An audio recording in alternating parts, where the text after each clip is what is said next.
Hello students, आज हम business law subject में यूनिट 2 टॉपिक को पूरा कवर करेंगे। टॉपिक है बेसिक लॉ टर्म्स। तो इसमें हम पहले पढ़ेंगे प्रपोजल और ऑफ़र। प्रपोजल और ऑफ़र इंडियन कॉन्ट्रैक्ट एक्ट 1872 के तहत सेक्शन 2A में आता है, जिसको डिफ़ाइन किया गया है when one person will signify to another person his willingness to do or not to do something, abstain with a view to obtain the assent of such person to such an act or abstinence, he is said to make a proposal or an offer. इसमें क्या कहा जा रहा है, जैसे कि एक व्यक्ति है, वो दूसरे व्यक्ति को अपनी इच्छाओं के बारे में बताता है, ठीक है, उससे अवगत कराता है दूसरे व्यक्ति को, ताकि वो दूसरा व्यक्ति जो है या तो उससे सहमति प्राप्त कर सके दूसरे व्यक्ति से, है ना। तो जो ये बता रहा है इच्छाएं और अपना इच्छाएं जाहिर कर रहा है, वो क्या हुआ, प्रस्तावक हुआ। तो एक प्रकार से फर्स्ट जो व्यक्ति है वो क्या कर रहा है, प्रपोजल दे रहा है, एक ऑफर दे रहा है दूसरे व्यक्ति को। फिर let us look at some features और essentials of such an offer. अब हम कुछ फीचर्स और एसेंशियल्स देखेंगे जो कि ऑफ़र में यूज़ होते हैं। जैसे कि the person making the offer proposal is known as the promiser और द ऑफरर। जो पर्सन ऑफर और प्रपोजल दे रहा है वो क्या कहलाता है, प्रॉमिसर और द ऑफरर, ठीक है। And the person who may accept such an offer will be the promisee और द एक्सेप्टर। और जो पर्सन जो एक्सेप्ट कर रहा है उस ऑफर को, वो क्या कहलाता है, प्रॉमिसी और द एक्सेप्टर, ठीक है। The offerer will have to express his willingness to do और abstain from doing an act. Only willingness is not enough और simply a desire to do not to do something will not constitute an offer. जो offerer है, जो offer कर रहा है, वो उसको एक्सप्रेस करना होगा कि क्या वो करना चाहता है या क्या चीज़ से वो दूर भाग रहा है, ठीक है, क्या चीज़ वो नहीं करना चाहता है। सिर्फ यहाँ पे इच्छा होना ज़रूरी नहीं है, यहाँ पे इच्छा होना सिर्फ इनफ नहीं है, ठीक है। डिज़ायर होना ना होना, आपके अंदर में इच्छा होना ना होना सिर्फ ऑफ़र क्रिएट नहीं करता है, उसको एक्सप्रेस भी करना होता है, ठीक है। An offer can be positive और नेगेटिव। ऑफर पॉजिटिव नेगेटिव दोनों हो सकता है। It can be a promise to do some act और can be a promise to abstain some act और services, both are valid offer. या किसी कार्य करने का वादा भी हो सकता है और किसी कार्य सेवा से दूर रहने का वादा भी हो सकता है, दोनों ही वैलिड हैं इस केस में, ठीक है। आगे essentials of a valid offer. अब हम वैलिड ऑफर में क्या क्या एसेंशियल्स हैं वो देखेंगे। तो पहला, offer must create legal relation. पहला तो यही है कि ऑफर हमेशा लीगल रिलेशंस बनाए। तो the offer must lead to a contract that create legal relations and legal consequences in case of non performance, ठीक है। ऑफर जो है वो किस ओर जाना चाहिए, लीगल रिलेशन की तरफ, है ना। और लीगल कॉन्सिक्वेंस मतलब कॉन्सिक्वेंसेस मतलब परिणाम। अगर नॉन परफॉर्मेंस है तो इसकी ओर जाना ज़रूरी है। जैसे कि social contract which does not create legal relation will not be a valid offer. ऐसा सोशल कॉन्ट्रैक्ट जो कि लीगल रिलेशन नहीं बनाता है वो वैलिड ऑफर नहीं कहलाएगा। जैसे कि ए जो है, a dinner invitation extended by A to B is not a valid offer. अगर डिनर के लिए ए जो रहता है वो बी को इनवाइट करता है, तो ये कोई वैलिड ऑफर नहीं है इसमें, क्योंकि यहाँ पे कोई लीगल रिलेशन नहीं बन रहा है, ठीक है। उसने सिर्फ इनवाइट किया, उसने एक्सेप्ट किया, यहाँ पे कोई लीगल रिलेशन नहीं बन रहा, ठीक है। Offer must B clear not वेग। ऑफर हमेशा क्लियर होना चाहिए, स्पष्ट होना चाहिए और वेग नहीं होना चाहिए, फेक नहीं होना चाहिए, झूठा नहीं होना चाहिए। वेग मतलब अस्पष्ट नहीं होना चाहिए, ठीक है। The term of the offer और proposal should be very clear and definite. है ना। If the terms are vague और unclear it will not amount to a valid offer.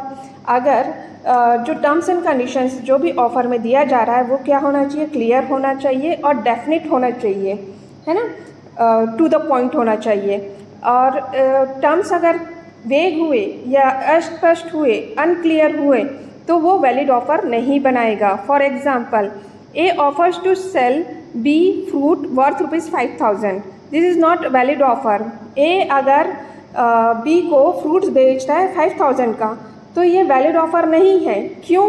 क्योंकि फ्रूट्स को उसने स्पेसिफाई नहीं किया है कि किस तरीके का फ्रूट्स बेचेगा उसको, या फिर कितने क्वांटिटी में बेचेगा, ये मेंशन नहीं है, इसलिए ये वैलिड ऑफर नहीं कहलाएगी। द नेक्स्ट है offer must be communicated to the offeree. जो भी ऑफर हो रहा है वो ऑफरी को पता होना चाहिए, कम्युनिकेट किया होना चाहिए, मतलब कि बताया गया होना चाहिए। For a proposal to be completed it must be clearly communicated to the offeree. जो भी प्रपोजल मेड हुआ है, जिस ऑफ़र दिया गया है, वो सेकेंड पर्सन को पता होना चाहिए, उसको अवेयर होना चाहिए, कम्युनिकेशन होना चाहिए। No offer can accept the proposal without knowledge of the offer. कोई भी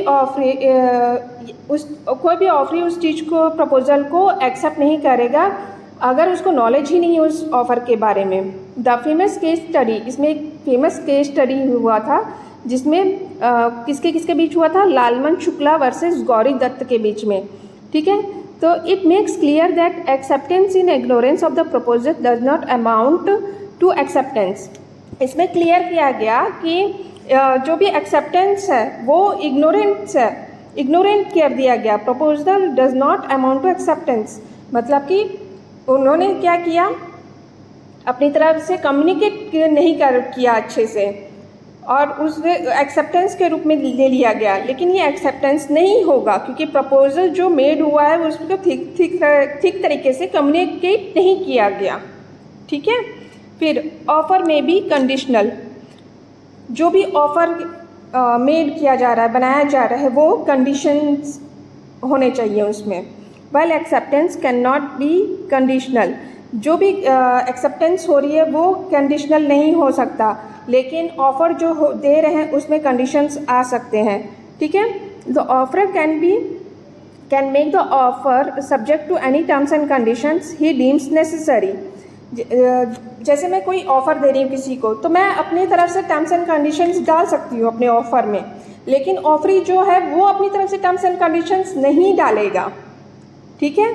जैसे कि A can offer to sell book to B if he makes half of the payment in advance. Now B can accept this condition और make a counter offer. तो A क्या कर रहा है, बुक्स बेच रहा है बी को, अगर वो पहले से एडवांस में पेमेंट कर देता है, हाफ पेमेंट कर देता है, ठीक है। तो यहाँ पे क्या होगा, बी उस कंडीशन को एक्सेप्ट कर ले या फिर काउंटर ऑफर करे। काउंटर ऑफर मैं आगे बताऊंगी। Offer can not be a negative condition, कभी भी ऑफर नेगेटिव कंडीशन नहीं होना चाहिए, ठीक है। नेगेटिव कंडीशन मतलब ऐसा कंडीशन जो कि वैलिड ना हो। The non compliance of any terms of the offer can not lead to automatic acceptance of the offer, hence it cannot say that if acceptance is not communicated by a certain time it will be considered as accepted। ऐसा terms और conditions नहीं होना चाहिए जो कि आपको mislead करे। उसने उसको ऑफ़र किया है ना, और कुछ समय हो गए उस ऑफ़र को किए हुए, तो इसका ये मतलब नहीं है कि वो इतने दिन तक रोक के रखा है, मतलब वो उसने एक्सेप्ट कर लिया वो ऑफ़र, ठीक है। जैसे A offer to sell his cow to B for 5,000 rupees. A क्या कर रहा है, सेल कर रहा है अपने काउ को बी को, ठीक है। बी को काउ सेल कर रहा है 5,000 रुपीज़ में।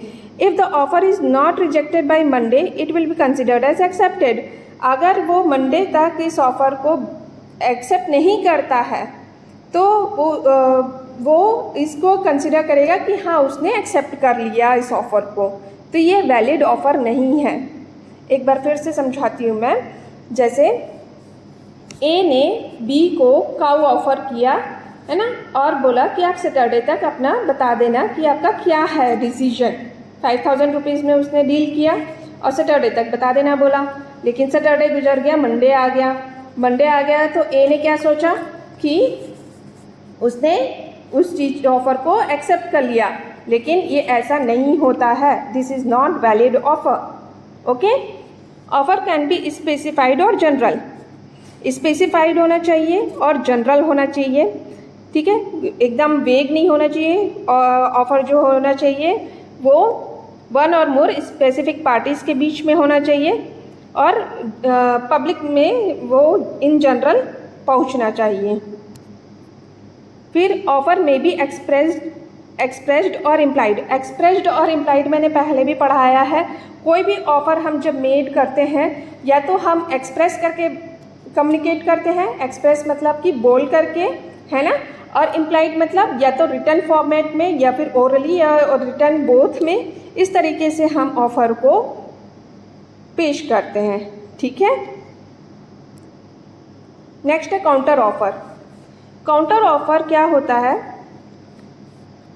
एक जनरल मीनिंग बता रही हूँ। काउंटर ऑफर जैसे कि ए ने बी को ऑफर दिया कुछ और बी को वो ऑफर ठीक नहीं लगा, उसने फिर से उस ऑफर में कुछ तोड़ मरोड़ करके ए को वापस से बोला कि मैं ऐसा ऑफर चाहता हूँ। अगर ए एग्री हो गया जो बी ने बोला तो ये यहाँ पे काउंटर ऑफर कहलाती है, ठीक है। तो बी ने क्या किया, काउंटर ऑफर किया। An offer made in response to previous offer by the other party during negotiation for a final contract। वही बताई मैं, जो पहले से ऑफर हुआ उस पर फिर से नेगोशिएशन हुआ और फाइनल कॉन्ट्रैक्ट बना, ठीक है। Making a counter offer automatically rejects the prior offer. और इस तरीके से काउंटर ऑफर होने की वजह से पहले जो ऑफर दिया था वो रिजेक्ट हो जाएगा। And require an acceptance under the terms of the counter offer और देयर इज़ नो कॉन्ट्रैक्ट। तो जो कॉन्ट्रैक्ट बाद में बना काउंटर ऑफर के बाद, या तो वो एक्सेप्ट हो जाएगा या फिर पूरी तरीके से वो कॉन्ट्रैक्ट ख़त्म हो जाएगा, ठीक है। जैसे कि एग्जाम्पल दिया है, the new company offer you 10% higher pay and 5 extra vacation day. एक कंपनी नई कंपनी है, वो आपको दे रही है 10% हायर पे, जितना मिल रहा है उससे 10% ज़्यादा मिल रहा है और 5 एक्स्ट्रा वेकेशन डे मिल रहा है। तो you tell your current employer what you now have on the table and ask them for 20% and 10 days. The employer make a counter offer at 15% and a week off. Take it or leave it. तो वो 10% higher पे देता है और 5 extra vacation day देता है। लेकिन आप क्या बोलते हो, आप अपने करंट जॉब को देखते हुए आप काउंटर ऑफर करते हो कि नहीं, मुझे 20% हाइक चाहिए और 10 डेज़ की छुट्टी चाहिए। तो जो न्यू कंपनी है वो बोलती है कि ठीक है, हम काउंटर ऑफर करते हैं कि आपको हम 15% देंगे और वीक में एक ऑफ देंगे, तो या तो लो या तो छोड़ दो। ये होता है काउंटर ऑफर, ठीक है। नेक्स्ट है स्टैंडिंग और open offer. An offer which is allowed to remain open for acceptance over a period of time is known as standing or open or continuing offer। जैसे कि ओपन है सभी के लिए, ये कोई भी वो ऑफर को ग्रैब कर सकता है। जैसे कि supply of goods is a kind of standing offer. Example ले लेते हैं, जैसे एक होलसेलर है, वो पूरा अपना सामान एक साथ निकाल रहा है, बाहर में लगा दिया है और वहाँ बोली लगती है और कोई भी उसको ले करके उस बोली के अकॉर्डिंग उस चीज़ को खरीद सकता है, ठीक है। तो इसमें एग्जांपल है, a store might have standing offer to sell a product for a certain price. वो क्या करता है, जैसे कि एक स्टोर है, उस प्रोडक्ट निकाला बाहर और वो कुछ प्राइस अमाउंट उसमें सेट करता है और अगर उस अमाउंट पे कोई एग्री हो जाता है तो वो आकर के ले जाए। ऐसा नहीं है कि पर्टिकुलरली किसी के लिए है, वो पूरा ओपन है। इसे स्टैंडिंग ओपन ऑफर कहते हैं। अब नेक्स्ट आते हैं, distinguish between offer and invitation to offer. Offer और इनविटेशन टू ऑफ़र के बीच में हम लोग डिफरेंस देखेंगे। तो पहला है ऑफ़र में specific in definite proposal to enter into a contract. जो भी प्रपोजल हो रहा है वो स्पेसिफिक होना चाहिए और डेफिनिट होना चाहिए कॉन्ट्रैक्ट में एंटर करने के लिए। इनविटेशन टू ऑफ़र में रिक्वेस्ट होता है, ठीक है। इनविटेशन जहाँ पे आ जाता है मतलब कि वहाँ पे रिक्वेस्ट हो रही है ऑफ़र की, ठीक है। देन सेकंड है ऑफ़र में made with the intention of create legal relations. यहाँ पे ऑफ़र में जब भी हम लोग बात करते हैं तो किस इंटेंशन से कहते हैं, जब हमें उसके साथ लीगल रिलेशन बनाना है तब। इनविटेशन में कोई भी लीगल रिलेशन नहीं बनता है, यहाँ पे सिर्फ और सिर्फ इंफॉर्मेशन और प्रपोजल दिया जाता है, ठीक है। फिर ऑफ़र में कैन बी एक्सेप्टेड और रिजेक्टेड। ऑफ़र को एक्सेप्ट किया जा सकता है या रिजेक्ट किया जा सकता है। Invitation not be accepted, only used as a basis for creating an offer. इसको एक्सेप्ट नहीं किया जा सकता बट एक बेसिस बना सकते हैं कि हम इसको ऑफ़र बना सकें, ठीक है। फिर offer create legal obligation if accepted. अगर ऑफ़र एक्सेप्ट कर लिया गया तो लीगल ऑब्लिगेशन बन जाता है, और इनविटेशन में कोई लीगल ऑब्लिगेशन नहीं बनता है, ठीक है। फिर ऑफ़र में can be revoked before acceptance. ये हम लोग ऑफ़र को निरस्त कर सकते हैं, ठीक है। एक्सेप्टेंस से पहले ही निरस्त कर सकते हैं, इनविटेशन को निरस्त नहीं कर सकते। फिर offer can be communicated directly और इनडायरेक्टली। ऑफ़र को हम डायरेक्टली और इनडायरेक्टली दोनों वे से कम्युनिकेट कर सकते हैं। इनविटेशन को थ्रू एडवर्टाइजमेंट और कैटलॉग के थ्रू हम कम्युनिकेट कर सकते हैं। ऑफ़र में बी एक्सप्रेस्ड और इम्प्लाइड। ऑफ़र एक्सप्रेस करके भी दिया जा सकता है और इम्प्लाइड करके भी दिया जा सकता है। इनविटेशन हमेशा एक्सप्रेस करके दिया जाता है, ठीक है। एग्जाम्पल देख लेते हैं। इनविटेशन टू ऑफ़र का है a book seller sending a catalogue of book with price listed. उसने क्या किया, एक बुक सेलर ने एक लिस्ट बनाया बुक्स का और उसके साइड में प्राइस डाल दिया कि ये है बुक्स और इसके प्राइस ये है, आपको जो लेना है ले सकते हो। ऑफ़र में if a person interested in any book from the catalogue offers to purchase it from the seller. और ऑफ़र यहाँ पे क्या होगा कि वो लिस्ट दे दिया, अब उसमें से उसको मतलब सेकंड पर्सन को कुछ भी बुक चाहिए तो वो क्या करेगा, ऑफ़र करेगा कि मैं ये बुक लेना चाहता हूँ सेलर से, ठीक है। तो ये हो गया ऑफ़र। फिर नेक्स्ट है एक्सेप्टेंस। एक्सेप्टेंस जो है इंडियन कॉन्ट्रैक्ट एक्ट 1872 में सेक्शन 2B में आता है, ठीक है। इसमें क्या है, when the person to whom the proposal has been made signifies his assent there to the offer is set to be accepted.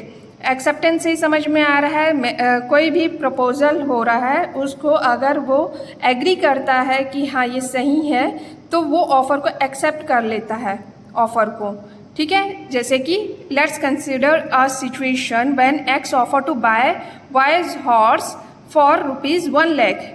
If Y agree to the offer and give their consent to sell the horse to X for the specified amount, their acceptance transform the offer into a promise. At this point, both parties are bound by their respective obligation. जैसे कि X क्या करता है, offer देता है Y को कि वो उसका हॉर्स 1 लाख रुपए में खरीदना चाहता है। अगर Y एग्री हो जाता है उस ऑफ़र से तो वो क्या करेगा, अपना कंसेंट देगा कि वो अपना घोड़े को X को बेच दे, है ना। फिर जब यहाँ पे X वो एक्सेप्ट हो गया दोनों तरफ से तो ये ऑफ़र जो है प्रॉमिस की ओर बढ़ जाता है, ठीक है। और फिर दोनों पार्टी क्या हो जाते हैं, बाउंड टू रिस्पेक्टिव ऑब्लिगेशंस, अपनी अपनी जिम्मेदारियों में बंध जाते हैं, ठीक है। कि एक को सेल करना है, एक को बाय करना है और बाय करने वाला उसको 1 लाख रुपीज़ देगा, ठीक है। फिर essentials of a valid acceptance without condition. Acceptance without condition. Section 7 emphasizes that acceptance should be absolute and without any conditions. इसमें एक्सेप्टेंस को ये कहा गया है कि वो एब्सोल्यूट होना चाहिए और कोई भी कंडीशन के बगैर होना चाहिए। When someone accept an offer, they must not add any condition or change the offer. Doing so would create new offer called an counter offer, अगर एक प्रॉमिसर है वो अगर ऑफ़र कर रहा है तो वो सेकंड पार्टी जो है उसको एक्सेप्ट कर लेना चाहिए उसी कंडीशन पे। अगर उसने उस कंडीशन पे एक्सेप्ट नहीं किया तो यहाँ पे एक नया ऑफ़र जनरेट हो जाता है जिसे बोलते हैं काउंटर ऑफ़र। ठीक है, जैसे कि mister X offer to sell his house to mister Y for 10 lakh rupees. ठीक है, एक्स जो है वो ऑफ़र देता है वाई को कि वो अपना घर बेच दे 10 लाख रुपए में। अगर वाई एक्सेप्ट कर लेता है but suggest paying in instalment, but वो ये कहता है कि मैं इंस्टॉलमेंट में दूंगा, तो ओरिजिनल जो ऑफ़र जो मिस्टर एक्स ने दिया था कि वो 10 लाख रुपए में दे देगा वो निरस्त हो जाएगा और नया बन जाएगा, नया ऑफ़र बन जाएगा जिसमें वो इंस्टॉलमेंट में देगा। तो ये एक काउंटर ऑफ़र हो गया। ठीक है, फिर intention to fulfil the promise. Intention to fulfil the promise तभी वैलिड होगा जब पर्सन जो है वो ऑफ़र दे रहा है उसमें उसका इंटेंशन हो, विलिंगनेस हो कि वो प्रॉमिस को फुलफिल करेगा। ठीक है, जो एक्सेप्टेंस अगर इनवैलिड हो जाएगा अगर उसका प्रॉमिसर का इंटेंशन ही नहीं है या फिर उसका विलिंगनेस ही नहीं है, इच्छा ही नहीं है उस प्रॉमिस को फुलफिल करने के लिए, तो एक्सेप्टेंस जो रहेगा वो ख़त्म हो जाएगा, इनवैलिड हो जाएगा। ठीक है, जैसे कि if mister X agrees to sell his house to mister Y for 2 lakh rupees. अब एक्स जो है एग्री होता है कि अपने घर को वो बेचेगा वाई को 2 लाख रुपए में। ठीक है, but it later turns out, sorry यहाँ पे हॉर्स है, एक्स जो है एग्री होता है अपने हॉर्स को बेचने के लिए to mister Y for 2 lakh rupees, but it later turns out that Mr. X does not actually own a horse। अब यहाँ पे X जो है वो हॉर्स ओन ही नहीं करता तो बेचेगा कैसे, तो यहाँ पे जो एक्सेप्टेंस है वो इनवैलिड हो गया।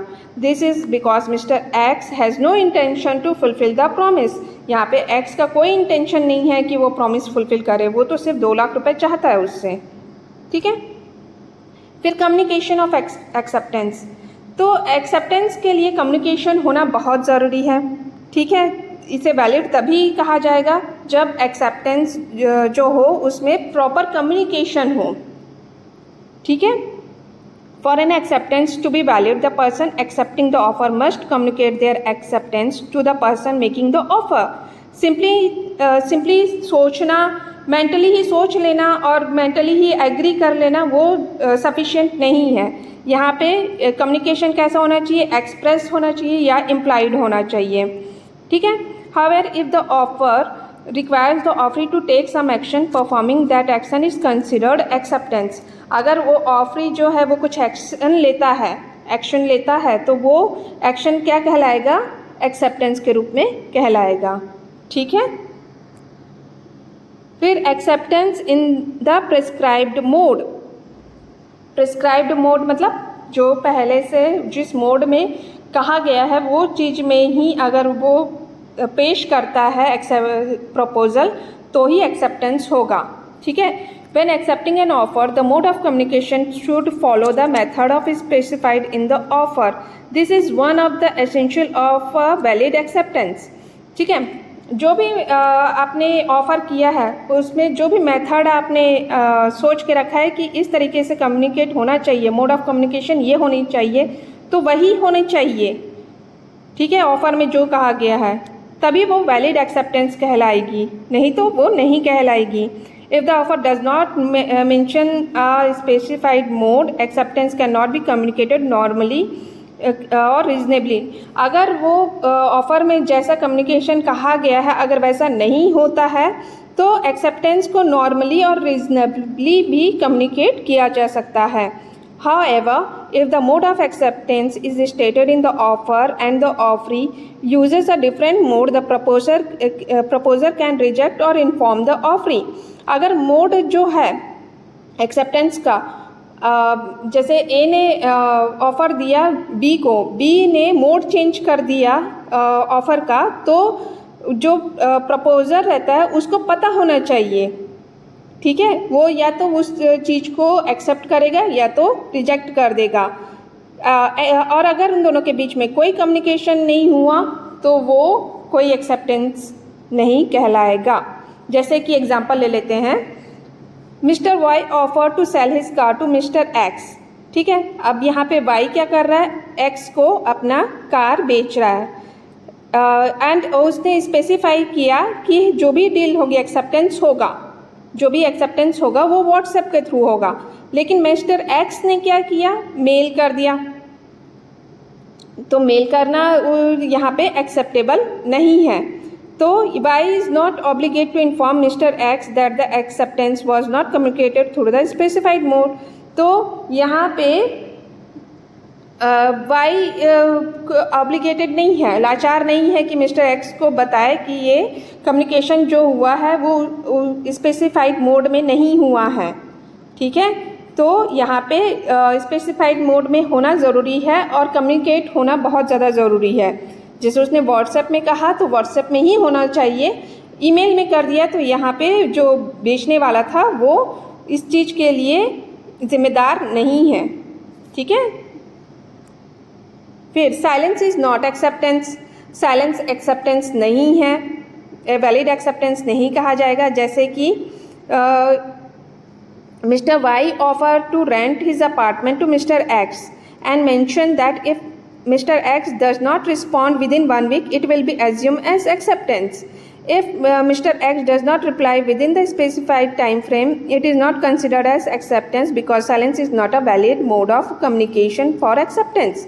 जैसे कि Mr. Y ने ऑफ़र किया रेंट, है ना, एक अपार्टमेंट को रेंट पे देने के लिए Mr. Y ने Mr. X को ऑफ़र किया। तो अगर Mr. X ने एक हफ्ते तक उसको नहीं बताया कि मैं उस रेंट को लेना चाहता हूँ या नहीं लेना चाहता हूँ, तो ये एक्सेप्टेंस के रूप में नहीं आएगा। इसका ये मतलब नहीं कि उसने एक हफ्ते तक नहीं बताया, मतलब ये नहीं कि उसने एक्सेप्ट कर लिया है। ठीक है, अगर उस स्पेसिफाइड टाइम पीरियड में वो नहीं बताता है तो इसका ये मतलब नहीं है कि उसने एक्सेप्ट कर लिया है। It is not considered as acceptance because silence is a not valid mode of communication. Silence कोई वैलिड मोड ऑफ कम्युनिकेशन नहीं है एक्सेप्टेंस का। ठीक है, फिर communication with the prescribed time. The offeree is required to respond to an offer within the time period specified in the offer.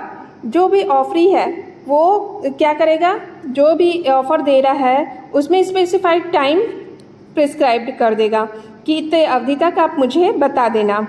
If no specific time limit is mentioned, अगर कोई भी specific time limit mention नहीं है तो the offeree must respond with in a reasonable time और before the offer expire और is withdraw by the offeror. तो offeree जो है वो पहले ही रिस्पॉन्ड कर दे उस रीजनेबल टाइम पे, या फिर ऑफ़र एक्सपायर होने से पहले, या फिर ऑफरर के द्वारा उसको हटा देने से पहले उसको बता देना बहुत ज़रूरी है।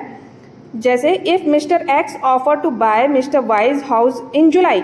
ठीक है, मिस्टर एक्स क्या बोलता है कि मैं आपके मिस्टर वाई को कि उसका हाउस मैं जुलाई में ख़रीदना चाहता हूँ, मगर क्या होता है Mister X accept the offer in December. वो जुलाई में ऑफ़र करता है लेकिन जो वाई है उसको वो दिसंबर में उसके ऑफ़र का एक्सेप्ट करता है। तो mister ex acceptance is considered beyond a reasonable time. तो मिस्टर एक्स को जो ऑफ़र मिला वो तो समय निकल जाने के बाद ऑफ़र मिला, तो यहाँ पे एक्स क्या कर सकता है, रिफ्यूज़ कर सकता है उस घर को खरीदने से, क्योंकि यहाँ पे डिले हुआ है एक्सेप्टेंस में। ठीक है, फिर no acceptance prior to the offer. Acceptance can not occur before the offer is presented. Simple है, कोई भी ऑफर अगर जब तक मेड नहीं होगा, बनेगा नहीं, तब तक एक्सेप्टेंस तो होगा ही नहीं। ठीक है, जब तक इंसान अवेयर ही नहीं होगा कि ऑफ़र क्या है, वो एक्सेप्टेंस तो हो ही नहीं सकता। फिर है एक्सेप्टेंस बाय द ऑफरी और ऑथराइज्ड एजेंट। या ऑफरी और ऑथराइज्ड एजेंट के थ्रू, कम्युनिकेशन के थ्रू हम एक्सेप्टेंस कर सकते हैं। No contract is formed if any one other than the offeree and their authorised agent communicate acceptance. कोई भी कॉन्ट्रैक्ट ऐसा नहीं बनेगा या तो ऑफर के अलावा या फिर ऑथराइज्ड एजेंट के अलावा कोई कम्युनिकेट कर रहा है। ठीक है, आपके पास जो कम्युनिकेट कर रहा है या तो ऑफरर करना चाहिए या फिर ऐसा एजेंट जो ऑथराइज्ड एजेंट हो वो करे तो ही ऑफ़र वैलिड है, तो ही हम एक्सेप्टेंस को वैलिड मानेंगे। ठीक है। No acceptance subject to contract. Acceptance of an offer implies acceptance of all the terms stated. If the offeree accepts the offer with a phrase such as subject to contract, subject to formal contract, or subject to contract to be approved by solicitor, it indicates that the agreement is still in the negotiation phase. देखो acceptance अगर implied है, implied में बताई थी return form में होता है। ठीक है। और तो इम्प्लाइड एक्सेप्टेंस जो रहते हैं वो टर्म्स में अगर ये लिखा हो कि subject to contract, subject to formal contract, subject to contract to be approval by solicitor, ये चीज़ें लिखी हुए हों, मतलब कि ये एग्रीमेंट जो है अभी भी नेगोशिएशन फेज में है। मतलब यहाँ पे अभी भी क्या हो रही है, नेगोशिएशन हो रही है। ठीक है। मतलब अभी तक ऑफ़र जो है वो सेटल नहीं हुआ है। ठीक है। The offer does not bind the parties until both parties have created and side for a formal agreement. ये ऑफर तब तक वो दोनों के बीच में सेटल नहीं हुआ है जब तक दोनों के बीच में एग्रीमेंट में फॉर्मली साइन ना हो जाए। ठीक है। In other words, if the acceptance includes this condition, the parties are not legally obligated to fulfill the obligation outlined in the offer unless the formal agreement has been established and agreed upon. अगर ऐसे acceptance जिसके अंदर ये conditions आ जाए, है ना, parties आ जाए, legally obligated ना हो। ठीक है। जिसमें जो भी ऑफ़र हो रहे हैं वो फॉर्मल एग्रीमेंट के तहत ना हो, प्रॉपर उन दोनों के बीच में कम्युनिकेशन ना हो, सब्जेक्ट टू कॉन्ट्रैक्ट है अभी तक, मतलब नेगोशिएशन चल रहा है, तो यहाँ पे एग्री जब तक नहीं होता तब तक यहाँ पे एक्सेप्टेंस नहीं होगा। फिर नेक्स्ट है एक्सेप्टेंस वाया एन एजेंट। ठीक है। यहाँ पे एजेंट के थ्रू एक्सेप्टेंस हो रही है। इन अ प्रपोजल, जो भी प्रपोजल मेड हो रहा है वो एक्सेप्टेंस हो रही है थ्रू एजेंट। ठीक है। If a proposal is made through an agent it is considered sufficient if the acceptance is communicated to the agent. For example, a valid contract is formed if X send an offer to buy Y's house through their agent Z. क्या होता है, जब भी हम लोग कई बार देखे होंगे ये कि आप घर खरीदते हो तो किसी एजेंट के थ्रू खरीदते हो, तो यहाँ पे मीडिएटर बनता है वो एजेंट, है ना। एक्स है वो चाहता है वाई का घर खरीदना और यहाँ पे जेड कौन है, एज एन एजेंट है ना। तो कॉन्ट्रैक्ट जो है वो कम्युनिकेट हो रही है between X and Y through Z के थ्रू कम्युनिकेशन हो रही है, तो ये वैलिड है ना। तो acceptance made to be agent is binding establish a contractual relation between X and Y. तो जेड यहाँ क्या कर रहा है, एज अ बाइंडिंग रिलेशन बना रहा है, लीगली रिलेशन बना रहा है बिटवीन एक्स एंड वाई। फिर प्रॉमिस क्या होता है, इंडियन कॉन्ट्रैक्ट एक्ट 1872 के तहत ये एक्ट नंबर 9 में आता है। ठीक है। तो प्रॉमिस को इस तरीके से डिफाइन किया गया है, the person making the proposal, जो भी प्रपोजल पर्सन बना रहा है वो क्या कहलाता है, प्रॉमिसर, और जो भी एक्सेप्ट कर रहा है उस प्रपोजल को उसको क्या कहते हैं, प्रॉमिसी। ठीक है। That's all for the unit 2, है ना। अगर आपको इसमें कोई भी डाउट है तो हम नेक्स्ट क्लास में इसको डिस्कस करेंगे। आप लोग अच्छे से इसको समझिए और देखिए बार बार वीडियो, और अगर नहीं समझ में आता फिर भी तो हम लोग इसको क्लास में डिस्कस करेंगे। Okay, thank you.